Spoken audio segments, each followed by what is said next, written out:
என்னோட எடுத்துக்கொள்ளுங்கள். லூக்கா 19வது அதிகாரம் 28வது வசனத்திலிருந்து நாங்கள் வாசிக்க கேட்போம். லூக்கா 19:28வது வசனத்திலிருந்து. இவைகளை அவர் சொன்ன பின்பு எருசலேமுக்கு புறப்பட்டு முந்தி நடந்து போனார். அவர் ஒலிவமலை எனப்பட்ட மலையின் அருகான பெத்தபேகே பெத்தேனியா என்னும் ஊர்களுக்கு சமீபித்த போது தம்முடைய சீசரில் 2 பேரை நோக்கி, உங்களுக்கு எதிரே இருக்கிற கிராமத்துக்கு போங்கள். அதிலே பிரவேசிக்கும் போது மனுஷரில் ஒருவனும் ஒரு காலம் ஏறியிராத கழுதைக்குட்டியை கட்டவிழ்க்க காண்பீர்கள். அதை அவிழ்த்து கொண்டு வாருங்கள். அதை ஏன் அவிழ்க்கிறீர்கள் என்று யாராவது உங்களிடத்தில் கேட்டால் அது ஆண்டவருக்கு வேண்டும் என்று சொல்லுங்கள் என்றார். அனுப்பப்பட்டவன் போய் தங்களுக்கு அவர் சொன்னபடியே கண்டார்கள். கழுதை குட்டியை அவர்கள் அவிழ்க்கும் போது அதற்கு உடையவர்கள், குட்டியை ஏன் அவிழ்க்கிறீர்கள் என்று கேட்டார்கள். அதற்கு அவர்கள், அது ஆண்டவருக்கு வேண்டும் என்று சொல்லி அதை இயேசுவினிடத்தில் கொண்டு வந்து தங்கள் வஸ்திரங்களை அதன் மேல் போட்டு இயேசுவை அதன் மேல் ஏற்றினார்கள். அவர் போகையில் அவர்கள் தங்கள் வஸ்திரங்களை வழியிலே விரித்தார்கள். அவர் ஒலிவமலையின் அடிவாரத்துக்கு சமீபமாய் வருகையில் திரளான கூட்டமாகிய சீசர் எல்லோரும் தாங்கள் கண்ட சகல அற்புதங்களையும் குறித்து சந்தோஷப்பட்டு, கர்த்தருடைய நாமத்தினாலே வருகிற ராஜா சோதரிக்கப்பட்டவர், பரலோகத்தில் சமாதானமும் உன்னதத்திலே மகிமையும் உண்டாவதாக என்று மிகுந்த சத்தத்தோடு தேவனை புகழ்ந்தார்கள். ஆமென், ஆமென், ஆமென். போதும் போதும். எனக்கு பிரியமான அன்பு தேவனுடைய பிள்ளைகளை நல்லா கவனிங்க. இந்த ஆண்டிலே தேவன் அவரை குறித்து அறிகிற அறிவிலை நாங்கள் பெருக வேண்டும் என்று சொல்லி தேவன் நமக்கு வாக்குத்தத்தத்தை கொடுத்து அவரை குறித்து அறிகிற அறிவிலை நாங்கள் பெருக்கிக் கொண்டிருக்கிறோம். கடந்த நாட்களே நாம் ஆராதிக்கிற தேவன் சார், நம்முடைய திரியேக தேவன் எப்படிப்பட்டவராக இருக்கிறார் என்று சொல்லி திரியேகத்தை குறித்து தியானித்தோம். கிறிஸ்துவுக்குள்ள நான் ஜார், எனக்கும் அவருக்கும் எப்படிப்பட்ட உறவுல நாங்கள் இருக்கிறோம், என்னை குறித்து அவர் என்ன சித்தம் வைத்திருக்கிறார் என்பதை குறித்து கடந்த நாட்களில் நாங்கள் தியானித்துக் கொண்டு வருகிறோம். இன்றைய நாளிலும் தேவன் எங்களை குறித்து என்ன சித்தம் வைத்திருக்கிறார், இப்பொழுது நாங்கள் வாசிக்கப்பட்ட பகுதிகள் 2000 ஆண்டுகளுக்கு முன்பதாக இதே நாளிலே இயேசு அங்கே எருசலேம் நகருக்கு போகிறார். தெரியும், இயேசு கலிலேயா அந்த பகுதியில் அதிகமாய் அவர் ஊழியங்களை செய்தார். இப்ப அங்கிருந்து அவர் எருசலேமுக்கு அவர் என்ன செய்கிறார், பிரயாணம் போக புறப்படுகிறார். இந்த நாளை எல்லாரும் குருத்தோலை ஞாயிறு என்று சொல்வார்கள். இயேசு கழுதை குட்டியின் மேல் பவனி போனார். இப்ப அவர் எருசலேமுக்கு போகிற பொழுது தம்முடைய சீசர்கள் சொல்கிறாரு, நீங்க போய் யாரும் இதுவரைக்கும் ஏறிடாத ஒரு கழுதை குட்டியை காண்பீங்க, அதை அவிட்டு கொண்டு வாங்க. அவுக்கும் பொழுது அதை ஏன் அவுக்குறீங்கன்னு யாரும் கேட்டா சொல்லுங்க, அது என் ஆண்டவருக்கு தேவை என்று சொல்லுங்க என்று சொல்லி சீசர்கள் அனுப்புறாரு. அதே போல அந்த சீசர்கள் போகிறார்கள், அங்கே கழுதை குட்டியை பார்க்கிறார்கள், அதை அவுக்கிறார்கள்.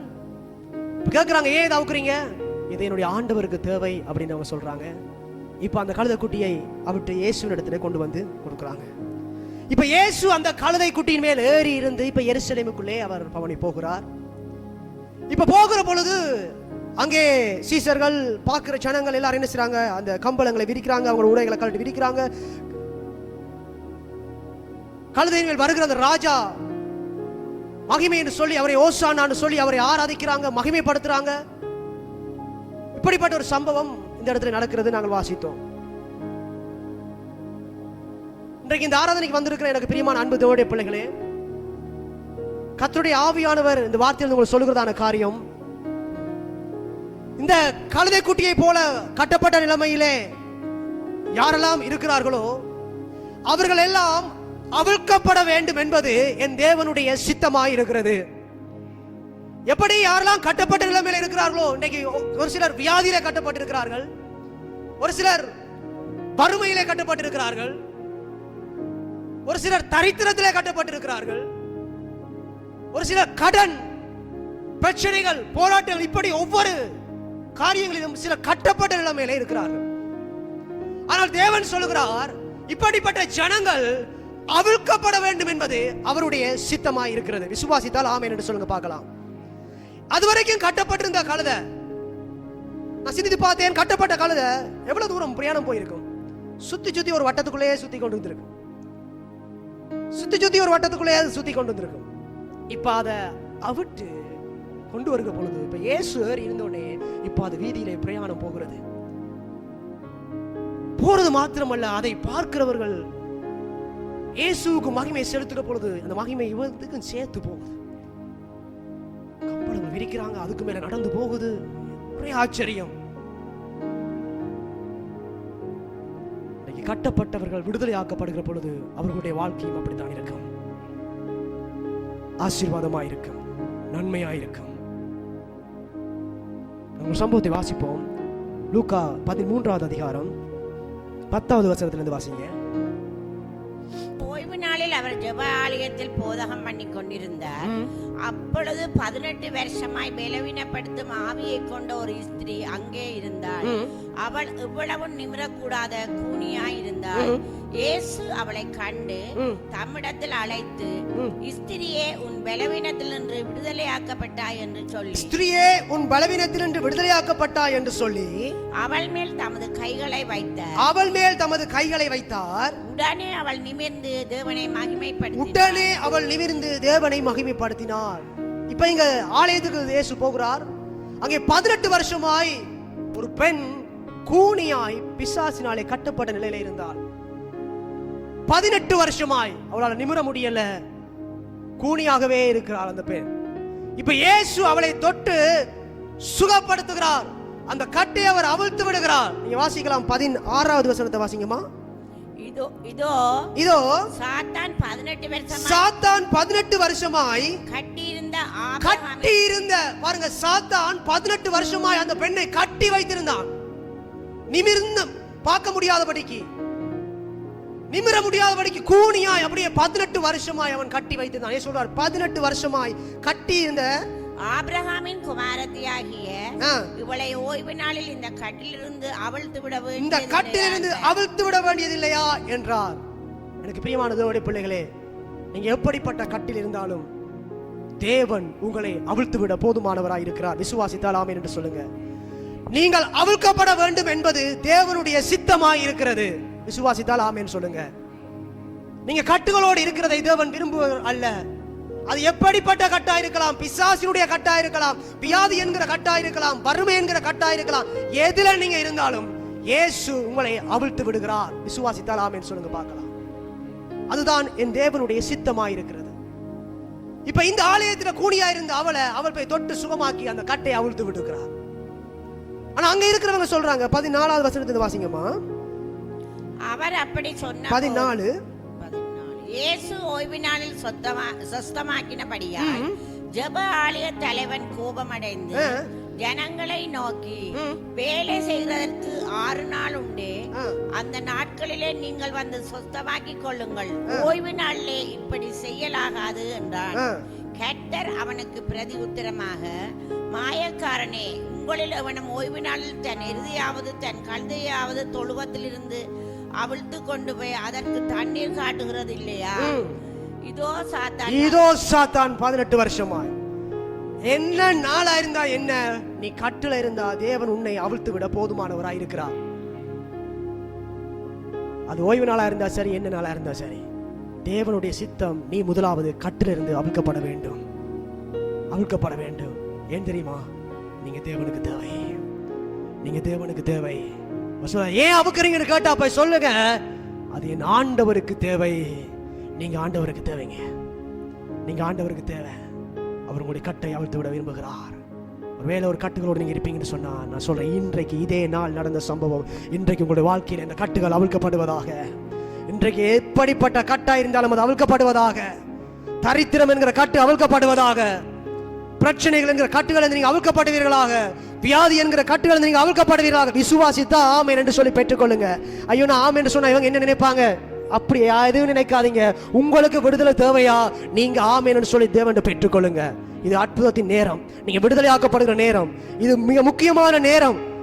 அவன் பாப்பா, இவன் பாப்பா, இவன் என்ன நினைப்பா, அதெல்லாம் யோசிக்காதீங்க. அவங்க வந்து உங்களுக்கு உதவி செய்ய போறது இல்ல. உங்களுக்கு உதவி செய்யற ஒருத்தர் வந்திருக்கிறாரு உங்க கட்டை அவிழ்த்து விடுறதுக்கு. கட்டை அவிழ்த்து விடுறதுக்கு ஏண்டா நீங்க தேவை.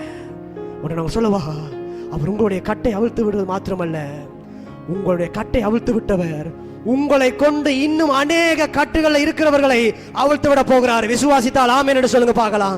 உங்களை கொண்டு உங்க குடும்பத்தில் இருக்கிறவங்களுடைய கட்ட, உங்க சொந்தத்துக்குள்ள இருக்கிறவங்களுடைய கட்ட, சபையில இருக்கிறவங்களுடைய கட்ட தேவன் அவிழ்த்து விட போகிறார். விசுவாசித்தால் ஆமென் என்று சொல்லுங்க.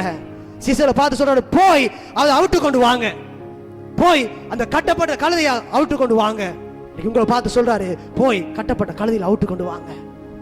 அதுக்கு முதலாவது நீங்க கட்டுகள் இருந்து அவிழ்க்கப்பட வேண்டும். நீங்க கட்டுகள் இருந்தீங்கன்னா நீங்க மற்றவங்களை கட்ட அவுக்க முடியாது, அவுக்க முடியாது. நீங்களே ஒரு பிரச்சனையில, போராட்டத்தில், வியாதியில சிக்கி கொண்டிருந்தீங்கன்னா மற்றவங்களை கட்ட அவுக்க முடியாது. இயேசு பேதுருக்கு சொல்றாரு, நீ குணப்பட்ட பின் போய் உன் சகோதரனையும் குணப்படுத்து. நீ குணப்படு, அதுக்கப்புறம் போய் உன் சகோதரனையும் குணப்படுத்து. இன்னைக்கு அவர் உங்களுடைய கட்டுகளை அவுக்க விரும்புகிறார். ஏன் தெரியுமா? நீங்க போய் மற்றவங்களுடைய கட்டுகளையும் அவிழ்த்து விட வேண்டும். அந்த அபிஷேகத்தை தேவன் உங்கள் மீது வைத்திருக்கிறார், அந்த பொறுப்பை உங்கள் மீது வைத்திருக்கிறார். எசாயா 61வது அதிகாரத்துல 1வது வசனத்திலிருந்து வாசிங்கம்மா. தேவனுடைய ஆவியானவர் என் மேல் இருக்கிறார், சிறுமைப்பட்டவர்களுக்கு சுவிசேஷத்தை அறிவிக்க கர்த்தர் என்னை அபிஷேகம் பண்ணினார். இருதயம் நொறுங்குண்டவர்களுக்கு காயங்கட்டுதலையும், சிறுமைப்பட்டவர்களுக்கு விடுதலையையும், கட்டுண்டவர்களுக்கு கட்டவிழ்தலையும் கூறவும், கர்த்தருடைய அனுக்கிரக வருஷத்தையும் நம்முடைய தேவன் நீதியை சரிக்கட்டும் நாளையும் கூறவும், துயரப்பட்ட அனைவரும் ஆறுதல் செய்யவும், சியோனிலே துயரப்பட்டவர்களை சீர்படுத்தவும், அவர்களுக்கு சாம்பலுக்கு பதிலாக சிங்காரத்தையும், துயரத்துக்கு பதிலாக ஆனந்த தைலத்தையும், ஒடுங்கின ஆவிக்கு பதிலாக துதியின் ஆடையையும் கொடுக்கவும் அவர் என்னை அனுப்பினார். அவர்கள் கர்த்தர் நம்முடைய மகிமைக்கென்று நாட்டின நீதியின் விருட்சங்கள் எனப்படுவார்கள். அவர்கள் நெடுங்காலம் பாழாய் கிடந்தவைகளை கட்டி, பூர்வத்தில் நிர்மூலமானவைகளை எடுப்பித்து, தலைமுறை தலைமுறையாய் இடிந்து கிடந்த பாலான பட்டணங்களை புதிதாய் கட்டுவார். இயேசு இங்கே தன்னை குறித்து சொல்லப்பட்ட தீர்க்க தரிசனத்தை இங்க நீங்க பார்க்கலாம். அவரை குறித்து சொல்லப்பட்ட தீர்க்க தரிசனம், கட்டுண்டவர்களை அவர் கட்டவிழ்க்கிறதுக்காக அவர் அனுப்பப்பட்டார் வந்தேன்றாரு. தேவன் உங்களையும் தெரிந்து கொள்வார். எதுக்குண்டா? கட்டுண்டவர்களை யாரெல்லாம் கட்டப்பட்டிருக்கிறாங்களோ அவங்களெல்லாம் அவிழ்த்து விடுறதுக்கு. ஒருவேளை நீங்க கட்டப்பட்டிருப்பீங்கடா, இன்னைக்கு கர்த்தர் உங்களுடைய கட்டுகளை விடுதலை ஆக்குகிறார். உங்களுடைய கட்டுகளை அவர் அவிழ்த்து விடுகிறார். எப்படி அந்த ஜெபாலயத்திலே அந்த பெண்ணினுடைய கட்டை அவர் அவிழ்த்து அவளை சுகப்படுத்தினாரோ, நான் சொல்றேன், உங்க மேல அவர் தொட்டு உங்களுடைய கட்டுகளை அவிழ்க்குகிறார். விசுவாசித்தால் ஆமென் என்று சொல்லுங்க பார்க்கலாம். ஏண்டா உங்களை கொண்டு அநேகருடைய கட்டுகளை அவர் அவிழ்க்க போகிறார். உங்களை கொண்டு அநேகருடைய கட்டுகளை அவர் அவிழ்க்க அவர் சித்தம் கொண்டிருக்கிறார். இதுதான் தேவனுடைய சித்தம் உங்களை குறித்து. நீங்க கட்டுகளோடைய, வியாதிகளுடைய, பிரச்சனைகளோடைய வாழுகிறது அவருடைய சித்தம் அல்ல. அவர் சொல்றாரு, நான் அவிழ்த்து விடுகிறேன், கட்டுகள் இருந்து விடுதலை ஆக்குகிறார். அதற்காகவே அவர் வந்தார், அதற்காகவே அவர் வந்தார். யாரெல்லாம் கட்டுகள்ல, யாரெல்லாம் வியாதிகள்ல, யாரெல்லாம் போராட்டங்கள்ல மிக வேதனையோடு துன்பங்களோடு இருக்கிறார்களோ இவர்கள் எல்லாரையும் நான் கட்ட அவிழ்க்கணும். சாத்தான் அவர்களை கட்டி வைத்திருக்கிறான். அவர்கள் எழும்ப முடியாதபடிக்கு, அவர்கள் உயர்ந்த இடத்தை அடைய முடியாதபடிக்கு, அடுத்த படி முன்னேற முடியாதபடிக்கு சாத்தான் கட்டி வைத்திருக்கிறான். சொல்றார், இதோ சாத்தான் இவளை 18 வருஷமாய் கட்டி வைத்திருக்கிறான். ஆனா நான் அவளை விடுதலையாக்க வேண்டாமா? விடுதலையாக்க வேண்டாமா? வேற நீங்க அப்படி இருப்பீங்கன்னு சொன்னா நான் சொல்றேன், ஆண்டவர் உங்களை விடுதலையாக்க போகிறார். விசுவாசித்தா ஆமென் சொல்லி பெற்றுக்கொள்ளுங்க. ஏன்னா நான் தேவனுடைய வார்த்தையை சொல்லிட்டு இருக்கிறேன். விசுவாசித்தா நீங்க பெற்றுக்கொள்ளுங்க, அவ்வளவுதான். உங்க விருப்பம் இல்லையா கேட்டு போங்க. விருப்பம் உள்ளவங்க ஆமென் சொல்லி பெற்றுக்கொண்டு விடுதலையோடு போங்க. அதான் சத்தியம். இயேசுவை நீ சுகமாக விரும்புறியா? விரும்பாதவனுக்கு ஆண்டவர் அற்புதம் செய்ய முடியாதுங்க. நான் என்னதான் உங்களுக்கு விரும்பாதவங்களுக்கு நான் போட்டு ஜெபிச்சு எது நடக்க போறது இல்லை. நீங்க விரும்பினீங்கன்னா விடுதலையை பெற்றுக்கொள்வீங்க, விரும்பினீங்கன்னா சுகத்தை பெற்றுக்கொள்வீங்க, விரும்பினீங்கன்னா நன்மைகளை பெற்றுக்கொள்வீங்க, விரும்பினா கட்டுகளை நீங்க அவிழ்க்கப்படுவீங்க. அவர் சொல்றாரு, கட்டுகளை நான் அவிழ்க்கிறேன், கட்டுகளை அவிழ்க்கிறேன். அநேகருக்கு என்னன்னா, நான் ஆமென் சொன்ன ஒருவர் நான் கட்டுகள் இருக்கணும் மற்றவங்க நினைச்சிருவாங்களோ. மற்றவங்களுக்காக வாழாதீங்க. உங்க வாழ்க்கையில் நீங்க விடுதலை பெற்றுக்கொள்ளுங்க. ஆண்டுடைய சமூகத்துக்கு வரும்பொழுது உங்களையே மறந்து அவரோடு இணைஞ்சு கொள்ளுங்க, விடுதலை பெற்றுக்கொள்ளுங்க. ஏன்னா மற்றவன் பாப்பாண்டக்கா நீங்க இருந்துட்டு நீங்க விடுதலை இல்லாம போய் உங்க வாழ்க்கையை தொலைச்சிடாதீங்க. இந்த நேரம் ஆண்டவர் உங்களை விடுதலை ஆக்குற நேரம், வார்த்தை வருகிற பொழுது பெற்றுக்கொள்ளுகிற நேரம். அதை பெற்றுக்கொண்டு விடுதலையோடு போங்க. ஆசீர்வாதங்களை சுதந்திரித்துக் கொள்ளுங்க. உங்களுடைய வார்த்தை வருகிற பொழுது ஆமென் சொல்லி பெற்றுக்கொள்ளுங்க. உங்களுடைய வாழ்க்கையில உங்களுடைய வாழ்க்கையில பெரிய மாற்றத்தை கொண்டு வரும், விடுதலையை கொண்டு வரும். இன்னைக்கு அநேகருக்கு என்னண்டா தாங்க கட்டுகள்ல இருக்கிறோம் என்றத அறியாம இருக்கிறாங்க பாருங்க. அது பெரிய கட்டுங்க. அவங்களுக்கு தெரியல நாங்க அடிமைத்தனத்துல தான் இருக்கிறோம். எப்ப அதை அவங்க அறிஞ்சு கொள்றாங்களோ அதான் அவங்களுடைய விடுதலையின் முதல் படி. விடுதலை முதல் படி அதானோ, நான் இப்படிப்பட்ட ஒரு கட்டளை இருக்கிறேன், எனக்கு இப்படிப்பட்ட ஒரு பிரச்சனை இருக்குது, எனக்கு இப்படிப்பட்ட ஒரு போராட்டம் இருக்குது, நான் இருந்து விடுதலை ஆகணும்னு நினைச்சிங்கண்டா அதான் உங்களோட விடுதலை முதல் படி. நீங்க அதை தெரியாம, அதை சிந்திக்க, அதை பார்க்காத அளவுக்கு பிசாசு அவங்களோட சிந்தையை கட்டி வச்சிருக்காங்க. நீ சொல்றேன், கர்த்தர் உங்களை விடுதலை ஆக்க போகிறார். நீங்க விடுவிக்கப்பட போறீங்க. எத்தனை வருஷமா இருந்தாலும் பரவாயில்ல, தேவன் உங்களை விடுதலை ஆக்க போகிறார். அதுதான் அவருடைய சித்தமா இருக்கிறது. நம்முடைய தேவனுடைய சித்தம் அதுதான். இப்ப அந்த கட்டில இந்த கழுதையை அவிட்டு கொண்டு வந்து இப்ப அதுக்கு மேல இருந்து இவர் பவனி போறாரு. இந்த கழுதைக்கோ நல்ல சந்தோஷம். எல்லாரும் ஆர்ப்பரிக்கிறாங்க, எல்லாரும் திரும்பி பார்க்கறாங்க. அது வரைக்கும் ஒரு வட்டத்தையே சுத்தி சுத்தி பார்த்துருது கழுதை. இப்ப வெளியே வந்து பார்க்க ஆரம்பிக்குது. வெளியே அநேக மனிதர்களை பார்க்குது. எல்லாரும் இந்த ஆராதிக்கிறாங்க, மகிமைப்படுத்துறாங்க. மகிமையின் ராஜான்றாங்க, ஓசானான்றாங்க. அங்கிகளை கலட்டி விரிக்கிறாங்க, கம்பளங்களை விரிக்கிறாங்க, ஓலைகளை போடுறாங்க. அவ்வளவு சந்தோஷம், அவ்வளவு ஆர்ப்பரிப்பு.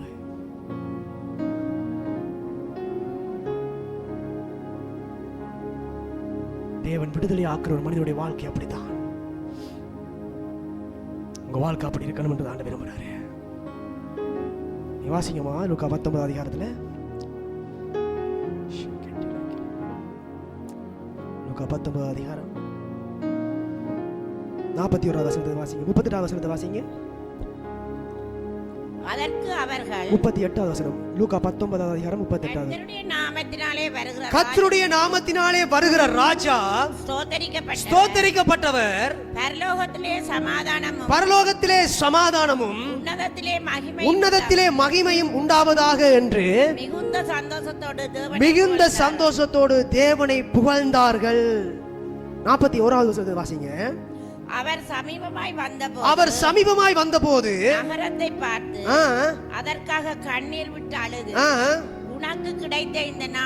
உனக்கு கிடைத்த இந்த நாளாகிலும் உன் சமாதானத்துக்கு ஏற்றவைகளை நீ அறிந்திருந்தாயானால் நலமாயிருக்கும். இப்பொழுதோ அவைகள் உன் கண்களுக்கு மறைவாயிருக்கிறது அப்படின்றாரு அந்த எருசலேமை பார்த்து. நீங்க இதை சகரியா தீர்க்கதரிசி இதை குறித்து தீர்க்கதரிசனம் சொல்லுகிறான். சகரியா 9வது அதிகாரம் 9வது வசனத்திலிருந்து வாசிங்கம்மா. சகரியா 9வது அதிகாரம் இந்த சம்பவத்தை குறித்து சகரியா தீர்க்கதரிசி இப்படியாக தீர்க்கதரிசனம் உரைக்கிறாரு. சீயோன் குமாரத்தியே மிகவும் களிகூறு, எருசலேம் குமாரத்தியே கம்பீரி. பாருங்க, எருசலேம் குமாரத்தியே. இப்ப இயேசு இந்த எருசலேமுக்குள்ள போகிறார். எருசலேம் இந்த குறித்து சகரியா தீர்க்கதரிசனம் சொல்லுகிறாரு. எருசலேம் குமாரத்தியே, எருசலேம்ல இருக்கிற ஜனங்களே, நீங்க கம்பீரி. வாசிங்க. இதோ உன் ராஜா உன்னிடத்தில் வருகிறார். அவர் நீதி உள்ளவர், ரட்சிக்கிறவரும் தாழ்மை உள்ளவரும். நல்லா கவனிங்க, வசனங்கள் நல்லா கவனிங்க. இது நம்முடைய தேவனை குறித்து சொல்லப்படுகிறது. பாருங்க, அவர் எப்படிப்பட்டவர், நம்முடைய தேவன் எப்படிப்பட்ட இருதயம் உள்ளவர், அவருடைய தன்மையை வெளிப்படுத்துகிறது. பாருங்க, அவர் நீதி உள்ளவரும் ரட்சிக்கிறவரும் தாழ்மை உள்ளவரும், கழுதையின் மேலும் கழுதை குட்டியாகிய மரியின் மேலும் ஏறி வருகிறவருமாய் இருக்கிறார். இப்ப இன்றைக்கு நடக்கிற இந்த சம்பவத்தை பல ஆண்டுகளுக்கு முன்பதாக இந்த சகரியா தீர்க்கதரிசனம் உரைக்கிறார். இப்படி எருசலேமுக்கு இந்த ராஜா வருவாரு. அவர் கழுதை குட்டியின் மேல் வருவாரு. அவர் நீதி உள்ளவர், தாழ்மை உள்ளவர். ஆகவே எருசலேம் குமாரத்தியே, நீ கம்பீரித்து மிகவும் அலிகூறு. அப்படி 10வது வசனத்தை வாசிங்கம்மா. எப்ராயிமின் என்று ரதங்களையும் எருசலேமின் என்று குதிரைகளையும் அற்றுப்போக பண்ணுவேன். ஆ. யுத்த வில்லும் இல்லாமற் போகும். யுத்த வில்லும் இல்லாமல் போகும். அவர் ஜாதிகளுக்கு சமாதானம் கூறுவார். ஜாதிகளுக்கு சமாதானம் கூறுவார். அவருடைய ஆளுகை ஒரு சமுத்திரம் தொடங்கி அவருடைய ஆளுகை ஒரு சமுத்திரம் தொடங்கி மறு சமுத்திரம் வரைக்கும், நதி தொடங்கி பூமியின் எல்லைகள் பரியந்தமும் செல்லும். பாருங்க, அவர் சமாதானம், ஜாதிகளுக்கு சமாதானம் கூறுவார். இப்ப ராஜா அந்த கழுதை குட்டியின் மேல் ஏறி போகிறார். இப்ப அவங்க நினைக்கிறாங்க, இவர் ராஜா, ஒருவேளை அந்த சிங்காசனத்தை தூக்கிட்டு இவர் வந்து உட்கார்ந்துருவாரோ யோசிக்கிறாங்க. இவர் ராஜாதான், ஆனா இவர் யுத்தம் செய்கிற ராஜா இல்ல, சமாதானத்தை கூறுகிற ராஜா. ராமேன் சொல்லுங்க பார்க்கலாம். அன்றைக்கு ராஜா குதிரையில வாரான்னு சொன்னா யுத்தத்துக்கு ரெடி ஆயிட்டாரு அப்படின்னு அர்த்தம். ஆனா அவங்களுக்கு வித்தியாசமா இருக்கு. இது ராஜா கழுதை குட்டியின் மேல் வாராரே. இவர் யுத்தம் செய்ய வந்த ராஜா இல்ல, சமாதானம் கூற வந்த ராஜா, சமாதானத்தின் ராஜா. பிலாத்து இயேசுவிடத்தில் கேட்கிற பொழுது, வாசிங்கம்மா லூக்கா 23வது அதிகாரம் 3வது வசனத்தை வாசிங்க. பிலாத்து அவரை நோக்கி, நீ யூதருடைய ராஜாவா, நீ யூதருடைய ராஜாவா அப்படின்னு கேட்கிறான். என்று கேட்டான். கேட்டான். அவர் அவனுக்கு பிரதி உத்தரமாக, பாருங்க, இயேசு பிரதி உத்தரமாக, நீர் சொல்லுகிறபடிதான் என்றான். நீர் சொல்லுகிறபடிதான். ஆம், நீ சொல்லுகிறபடிதான். நான் ராஜா, நீ சொல்லுகிறபடிதான். அவங்க நினைச்சாங்க இந்த ராஜா யுத்தம் பண்ணி ஒரு ராஜ்யத்தை அங்க ஸ்தாபிப்பாரு. இல்ல இல்ல, ஒரு சமாதானத்தின் ராஜா, சமாதானத்தின் ராஜா. இன்னைக்கு அவர் உங்களுடைய குடும்பத்துக்குள்ளே வருகிறார். அவர் இன்னைக்கு உங்களுடைய வாழ்க்கைக்குள்ளே வருகிறார். ஒரு ஆமேன் சொல்லுங்க பார்க்கலாம். ஒரு சமாதானம் இல்லாம இருக்கிறீங்களா? குடும்பத்துக்குள்ள ஒரு சமாதானம் இல்லாம பிரச்சனைகளோடு போராட்டங்களோடு இருக்கிறீங்களா? இன்னைக்கு அந்த சமாதானத்தின் ராஜாவாய் அவர் உங்களுக்குள்ள வருகிறார். விசுவாசித்தால் ஆமென் என்று சொல்லுங்க பார்க்கலாம். கணவன் மனைவி பிள்ளைகளுக்குள்ள சமாதானம் இல்லையா? இன்னைக்கு உங்க குடும்பத்துக்குள்ள அந்த மகிமையின் ராஜா வருகிறார். அவர் கழுதை குட்டியின் மேல் ஏறி போகிற பொழுது இதே நாள் எல்லாரும் ஆர்ப்பரித்தாங்க. உன்னதத்திலே சமாதானம், அவர் சமாதானம் கூறுகிறவராய் அன்றைக்கு எருசலேமுக்குள்ளே கடந்து போனார். சமாதானத்தின் ராஜாங்க, அவர் சமாதான பிரபு, சமாதான பிரபு, சமாதான பிரபு. என் தேவனை குறித்து அறிஞ்சு கொள்ளுங்க. சமாதான பிரபு. சகரியாலை சொல்லுகிறான், அவன் யுத்த வில்லை இல்லாமல் போகும். அவர் ஜாதிகளுக்கு சமாதானம் கூறுவார், சமாதானம் கூறுவார், சமாதானம் கூறுவார். நல்லா புரிஞ்சு கொள்ளுங்க, தேவனை குறித்து சரியா அறிஞ்சு கொள்ளுங்க. அவர் சமாதானம் கூறுகிறவர். இன்னைக்கு தேசங்கள் நடக்கிறதே யுத்தங்கள். இன்னைக்கு ஈரானுக்கு இஸ்ரேலுக்கு யுத்தம். இன்னைக்கு அநேக கிறிஸ்தவர்கள் என்ன செய்யறாங்கடா, ஆண்டவரே இஸ்ரவேல் வெல்லணும், இஸ்ரவேலுக்காக ஜெபம் பண்ணி கொண்டிருக்காங்க. இஸ்ரவேல் வெல்லணும், இஸ்ரவேல் வெல்லணும். ஐயா அம்மா, நம்முடைய தேவனை குறித்து சரியா புரிஞ்சு கொள்ளுங்க. அவர் யுத்தத்தை விரும்புகிற தேவன் அல்ல. சங்கீதம் 46ல, சங்கீதம் 46 9ஆம் 10ஆம் வசனத்தை வாசிங்கம்மா. ஜனங்களின் பிரபுக்கள், சங்கீதம் 46 9 10.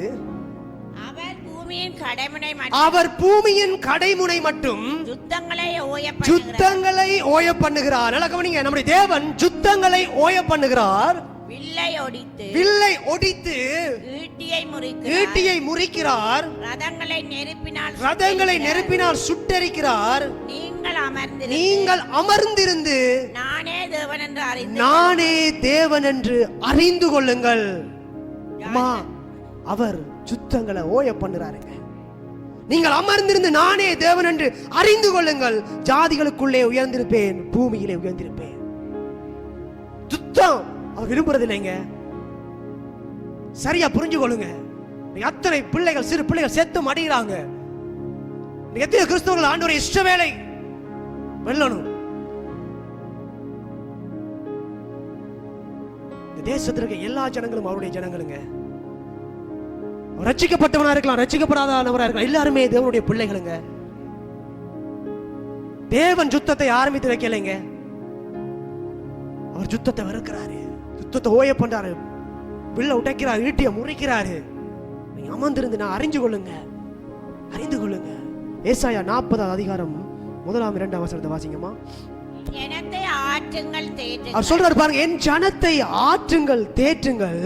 எருசலேமுடன் பட்சமாய் பேசி எருசலேமுடன் பட்சமாய் பேசி அதன் போர் முடிந்தது அதன் போர் முடிந்தது என்றும் அதன் அக்கிரமம் நிவர்த்தியாயிற்று அதன் அக்கிரமம் நிவர்த்தி ஆயிற்று என்றும் அது தன் சகல பாவங்களின் நிமித்தமும் கர்த்தரின் கையில் ரெட்டிப்பாய் அடைந்து தீர்ந்தது என்று அதற்கு கூறுங்கள் என்று உங்கள் தேவன் சொல்லுகிறார். சொல்லுகிறார்.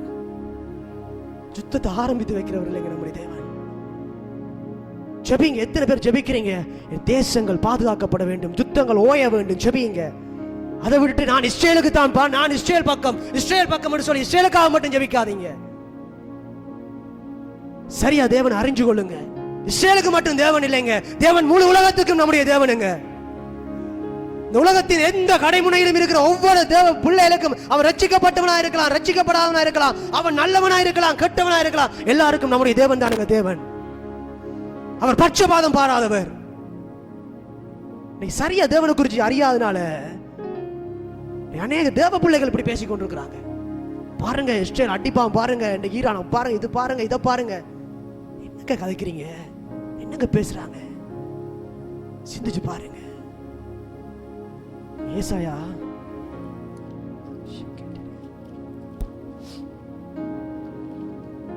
2வது அதிகாரம் 4ஆம் 5ஆம் வசனத்தை வாசிங்க. ஏசாயா 2:4-5 வசனங்கள். அவர் ஜனத்துக்குள் நியாயம் தீர்த்து திரளான ஜனங்களை கடிந்து கொள்வார். அப்பொழுது அவர்கள் தங்கள் பட்டயங்களை மண்வெட்டிகளாகவும் தங்கள் ஈட்டிகளை அரிவாள்களாகவும் அடிப்பார்கள். ஜாதிக்கு விரோதமாய் ஜாதி பட்டயம் எடுப்பதில்லை, ஜாதிக்கு விரோதமாய் ஜாதி பட்டயம் எடுப்பதில்லை. இனி அவர்கள் யுத்தங்களை இனி அவர்கள் யுத்தத்தை கற்பதும் இல்லை. யாக்கோபின் வம்சத்தாரே கர்த்தரின் வெளிச்சத்திலே நடப்போம் பாருங்கள். கர்த்தரின் வெளிச்சத்திலே நடப்போம் பாருங்கள். இன்னைக்கு வெளிச்சம் இல்லாதனால தானுங்க இன்னைக்கு அனைவரும் இப்படி பேசிக் கொண்டிருக்காங்க. வெளிச்சம் இல்லாதனால யாக்கோபின் வம்சத்தாரே கர்த்தரின் வெளிச்சத்திலே நடப்போம் பாருங்கள். அவர் யுத்தங்களை ஓய பண்ணுகிறவர். ஜெபிங்க தேசங்களுக்காக, யுத்தங்கள் ஓயட்டுக்கும். ஏன் நம்ம தேசத்துல பிரச்சனை? ஏன் இங்க பெட்ரோல் இல்ல, அங்க சாமான் விலை கூட, அது கூட எங்கேயோ 2 நாடுகளில் நடக்கிற பிரச்சனை உங்களை பாதிக்குது.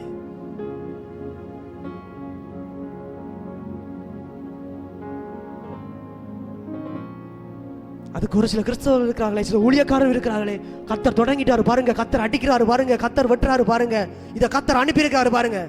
என்னங்க நம்முடைய ஆண்டவரை ஆரா காட்டுறீங்க?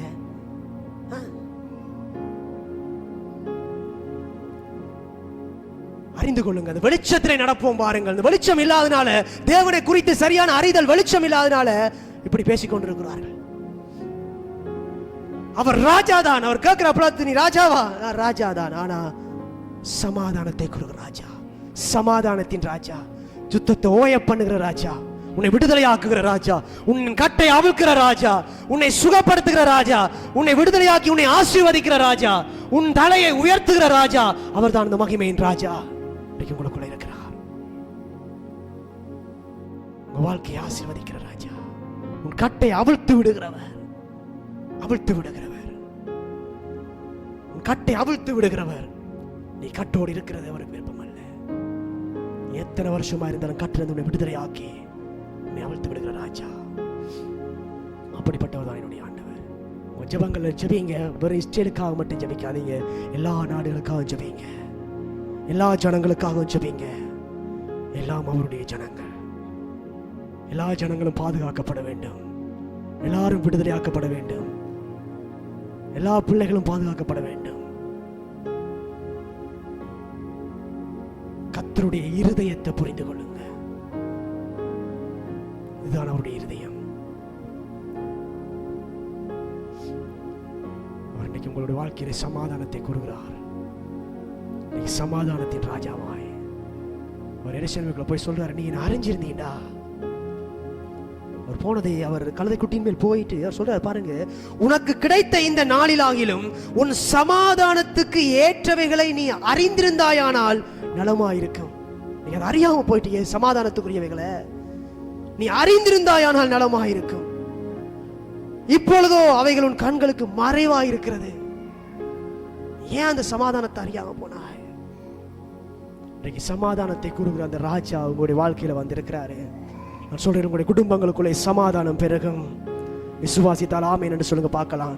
யாரெல்லாம் அப்படிப்பட்ட ஒரு சமாதானத்தை, விடுதலையை அதை நீங்க பெற்றுக்கொள்ள விரும்புறீங்க, அப்படிப்பட்டவங்க நாங்கள் யாரும் எழுந்திருப்போம். தேவ சமூகத்திலே நாங்கள் ஜெபிக்க போகிறோம். அப்படிப்பட்ட நபர்களுக்கு தேவன் நாளில் விடுதலையை கொடுக்க போகிறார். கட்டுண்டு இருக்கிறவர்களை அவர் விடுதலையாக்க போகிறார். யாரெல்லாம் அப்படி கட்டப்பட்ட நிலைமையில் இருக்கிறீங்க, நீங்க உங்களுடைய கரங்களை கண்களை மூடி வானத்துக்கு நேராக உயர்த்துங்க. அதை அப்பா பார்க்கிறார். இன்னைக்கு விடுதலையை பெற்றுக்கொள்ள போறீங்க. இது விடுதலை நேரம். சில நிமிடங்கள் நாங்கள் ஜெபிக்க போகிறோம். யாரெல்லாம் உங்கள் குடும்பங்களில் கட்டப்பட்டவர்களா இருக்கிறீங்க, யாரெல்லாம் அப்படிப்பட்ட நபர்கள் இருக்கிறார்களோ அவர்களுக்காக ஜெபம் பண்ணுங்க. கரங்களை உயர்த்தி ஜெபிங்க. அப்பா, இப்பொழுது அவர்கள் விடுதலையாக்கப்பட வேண்டும். இப்பொழுது அவர்கள் விடுதலையாக்கப்பட வேண்டும். தேவனுடைய மகிமை இப்பொழுது அவர்களை தொட வேண்டும். அதற்காகவே அந்த மகிமையின் ராஜா இன்னைக்கு உங்களுக்கு வந்திருக்கிறார். அந்த மகிமையின் ராஜா வந்திருக்கிறார். மகிமையின் ராஜா வந்திருக்கிறார். ஜெபிக்க ஆரம்பிங்க. ஜெபிக்க ஆரம்பிங்க. தேசங்களுக்காக ஜெபிக்க ஆரம்பிங்க. நாடுகளுக்காக ஜெபிக்க ஆரம்பிங்க. நீங்க கட்டளையிட்டா அது நிற்கும். சொல்லுங்க, யுத்தங்கள் நீங்க கட்டளையிட்டா நிற்கும். நீங்க விசுவாசிக்கிறீங்களோ இல்லையோ, நான் அவன் அறிஞ்சிருக்கிறேன். நீங்க சொன்னா ஒன்று நடக்குமுங்க. ஏன்னா அந்த வல்லமை, அந்த மகிமை உங்களுக்குள்ள இருக்குது. கரங்களை உயர்த்தி சொல்லுங்க, தேசங்கள் யுத்தங்கள் ஓயட்டும் என்று சொல்லுங்க. யுத்தங்கள் ஓயட்டுக்கும். யுத்தங்களை ஓய பண்ணுகிறவர் நம்முடைய ஆண்டவர். சொல்லுங்க, யுத்தங்கள் ஓயட்டுக்கும். சமாதானத்தை பேசுங்க. தேசங்களுக்குள்ளே சமாதானம் உண்டாகட்டுக்கும். சமாதானம் உண்டாகட்டுக்கும்.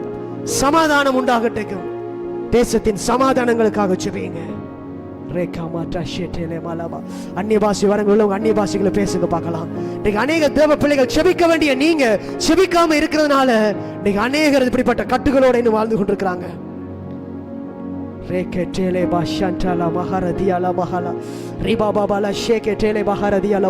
நீங்க ஜெபிங்க. நீங்க ஜெபிங்க. வாயில திறந்து சத்தமா நீங்க ஜெபிக்க ஆரம்பிங்க பார்க்கலாம். இது ஜெபிக்கிற நேரம். நீங்க அவரோட ஜெபிக்க போறீங்க. இப்ப ஜெபிக்கிற நேரத்துல இந்த இடத்துல பரிசுத்த ஆவியானவர் உங்கள் மத்தியிலே ஆளுகை செய்து யாரெல்லாம் கட்டுகளோடு இருக்கிறீங்களோ உங்க கட்டுகளை அவர் அவிழ்த்து விட வந்திருக்கிறாரு. உங்க கட்டுகளை அவர் அவிழ்த்து விட போறாரு. யாரெல்லாம் நீங்க கட்டப்பட்ட நிலைமையை நீங்க உணர்றீங்களோ இப்பொழுது நீங்க அவிழ்க்கப்பட்ட நிலைமையை நீங்க உணர்வீங்க. அவர் உங்களை கட்டுகளை அவிழ்த்து விட போறாரு. உங்க கட்டுகளை அவிழ்த்து விட போறாரு. இயேசு கிறிஸ்துவின் நாமத்தினாலே யாரெல்லாம் கட்டப்பட்ட நிலைமையில இருக்கிறார்களோ இப்பொழுது அவருடைய கட்டுகள் அவிழ்க்கப்படுவதாக. இயேசுவின் நாமத்தினாலே. ஷேகேடலே மஹாரதியலபல ரேமாமரக ஷண்டலமாகதலபல ரியாண்டலபல ஷபலகதுலபரதியலபா ரிமாந்துல மஹர ஷந்தலமலகதியலபா. பிதாவே, உம்முடைய பிள்ளைகள் யாரெல்லாம் இந்த இடத்துல கட்டப்பட்ட நிலைமையில தன்னுடைய வாழ்க்கையில இந்த கட்டை விட்டு வெளியே வர முடியாமல் அன்னைக்கு 18 வருஷமாய் அந்த கூனியை போல கூனிக்கொண்டே இருக்கிறார்களோ உடைய வாழ்க்கையில இன்றைக்கு ஒரு விடுதலை உண்டாகட்டுக்கும். இயேசுவின் நாமத்தில் விடுதலை உண்டாகட்டுக்கும். இவர்கள் அநேகருடைய கட்டுகளை அவிழ்த்து விடுகிறவர்களாய் மாறட்டுக்கும். இயேசுவின் நாமத்தினாலே. ஷேட்டலே பாரலா ரேமா கட்டலமா ஷண்டலமலதியலமா ரிபாலபலகர ஷகட்டலமரபலா ரிமாலக ஷந்துரமா கட்டலவரலியலா ஷேட்டலே பாரலமா. ஒரு விஷயம், கரங்களை உயர்த்துவோம். நாங்கள் எல்லாரும் கரங்களை உயர்த்தி தேசத்துக்காக நாங்கள் ஜெபிக்க போறோம். ஒரு விஷயம், தேசங்களுக்காக நாங்கள் ஜெபிக்க போறோம். சமாதானம் உண்டாகும்படியாக ஜெபிங்க. நீங்க எல்லாரும் கரங்களை உயர்த்தி சொல்லுங்க. இப்பொழுது நடக்கிற யுத்தங்கள் எல்லாம் ஓயட்டுக்கும். தேசங்களுக்குள்ளே நாடுகளுக்குள்ளே சமாதானம் உண்டாகட்டும் சொல்லுங்க. சமாதானத்தின் ராஜா அவர் உங்களுக்குள்ளே இருக்கிறார். சமாதானத்தை கூறுகிறவர் உங்களுக்குள்ளே இருக்கிறார். நீங்க சொல்லுங்க, சமாதானம் உண்டாவதாக என்று சொல்லுகிற பொழுது அது சமாதானம் உண்டாகும். சமாதானம் உண்டாகும் சொல்லுங்க. உங்களுடைய வாய்களை திறந்து நீங்க சொல்லுங்க, சமாதானம் உண்டாகும் சொல்லுங்க. இந்த ஈரான் இஸ்ரேல் யுத்தங்கள் ஓயட்டுக்கும் என்று சொல்லுங்க. யுத்தங்கள் ஓயட்டுக்கும். எத்தனையோ சிறு பிள்ளைகள் கொல்லப்பட்டு கொண்டிருக்கிறார்கள். எத்தனையோ பேர் அழிக்கப்பட்டு கொண்டிருக்கிறார்கள். இதனால எத்தனையோ நாடுகளுடைய பொருளாதாரங்கள் வீழ்ச்சி அடைந்து கொண்டிருக்கிறது. ஜனங்கள் கஷ்டத்துக்குள்ளேயும் துன்பத்துக்குள்ளேயும் போய் கொண்டிருக்கிறார்கள். ஆனால் அதற்கு ஜெபிக்க வேண்டிய, கட்டளையிட வேண்டிய நீங்கள் நானும் சும்மா இருந்தா என் தேசங்கள் அழிக்கப்படும். அந்த உரிமையை உங்க கரங்கள் எடுத்துக்கொள்ளுங்க. ஜெபிங்க. என் தேசங்களை சமாதானம் உண்டாகட்டுங்க. சமாதானம் உண்டாகட்டுங்க. ரேபா ஷேட்டலே கேட்டலே ரேகாமா டல ஷண்டலமா ரியாலபல துலபா தியாலபா ஷிகா டலபா ரேகாமா ரதா ஷண்டலமா கரலா ஷேட்டலே பலா ரேமாமா கர ஷந்துரமா கட்டியலபா. அப்பா, உடைய ஜீவனுள்ள வார்த்தையின்படி நாங்கள் பேசுகிறோம். நீர் யுத்தங்களை ஓய பண்ணுகிறவர், நீர் யுத்தங்களை ஓய பண்ணுகிறவர். யுத்தங்கள் ஓயட்டும்பா. ஒரு சமாதானம் உண்டாகட்டும், ஒரு சமாதானம் உண்டாகட்டும். கட்டுகள் இருக்கிற பிள்ளைகள் அவிழ்க்கப்படட்டும், விடுதலை அடையட்டும். மகிமை தேவனுக்கு எல்லாம் மகிமை, துதியான மகிமை எல்லாம் உமக்கே செலுத்துகிறோம். விசுவாசத்தோடு கரங்களை தட்டி அப்பாவுக்கு நன்றி செலுத்துவோம். அவர்களுடைய சுபங்களை கேட்டிருக்கிறார், விடுதலையை உண்டு பண்ணியிருக்கிறார், சமாதானத்தை அவர் கட்டவிழ்த்திருக்கிறார். நன்றி அப்பா, நன்றி நன்றி பிதாவே, உமக்கு நன்றி, உமக்கு நன்றி என்று சொல்லுகிறோம். பரிசுத்த ஆவியானவர் தொடர்ந்து எங்களை நடத்துங்க. இயேசுவின் நாமத்தில் பிதாவே, ஆமென் ஆமென்.